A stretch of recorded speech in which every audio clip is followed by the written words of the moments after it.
Keith Taylor, Green MEP for the South East, an ongoing discussion in the UK about membership of the European Union. When it comes to the environment, why are you so sure that the UK should be part of the club? Well, it's simply with environmental issues, they don't stop at national boundaries. Like air pollution, if it wasn't for EU membership, we'd be breathing even dirtier air in the UK. EU membership is going to force the British government to take its responsibilities seriously. But it doesn't stop there. It's clean beaches, it's better habitats, it's more protection for wildlife. We would be absolutely crazy to leave the EU and lose that protection. I mean, wouldn't the UK be able to do all those things on its own? Part of democracy is surely that the British people could urge their government and their MPs to put those issues on the agenda without needing the European Union to take a hand in it. Well, the simple fact is that they haven't and they don't.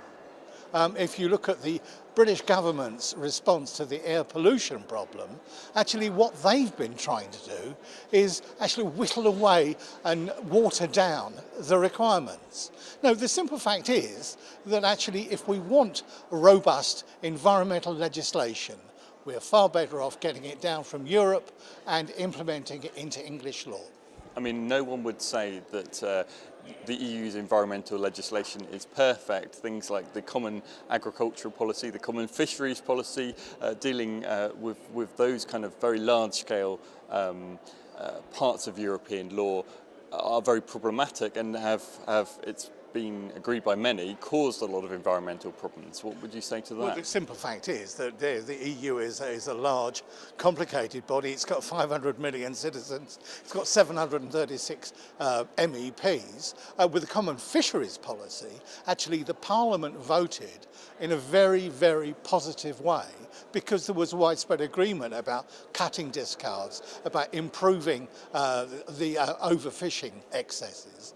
With the common agricultural policy, there wasn't that democratic support for actually putting sustainability at the centre of agricultural policy. And consequently, we've seen more of business as usual with the industrial agriculture, which actually is not what we need. But the fight goes on, and we actually carry on making those points, and it's on a European-wide basis that we can make progress. From what you're saying, if the UK was to ultimately leave the European Union, what would that mean in terms of environmental damage, do you think? Well, I mean, that remains to be seen. The point about belonging to the Club of Europe is that actually we get benefits from it, especially in trade, in terms of social legislation like the workers' protection, in terms of environmental protection. Now, we can't take for granted that our European partners are going to accede to all the expectations that the people who want to get us out of Europe actually seem to have. In fact, there's precious little explanation of the sort of Britain that those Eurosceptics want to see. It's just gut reaction, it's populism, and actually it doesn't go anywhere. It's like Nigel Farage, it's a bloke down the market selling tights that have got 3 legs. Just finally, you support, as I understand it, the idea of having a referendum.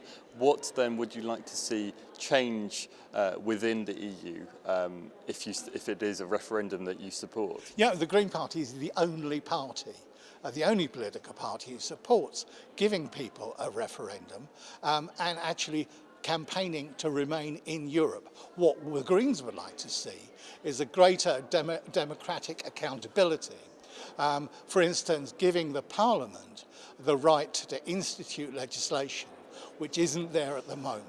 And we also need to ditch the stupid idea of going to Strasbourg every month. Lovely place though it is, it's a waste of money, it's a waste of energy, it's certainly a waste of resources. And that's something that we actually will continue campaigning against alongside other like-minded MEPs here.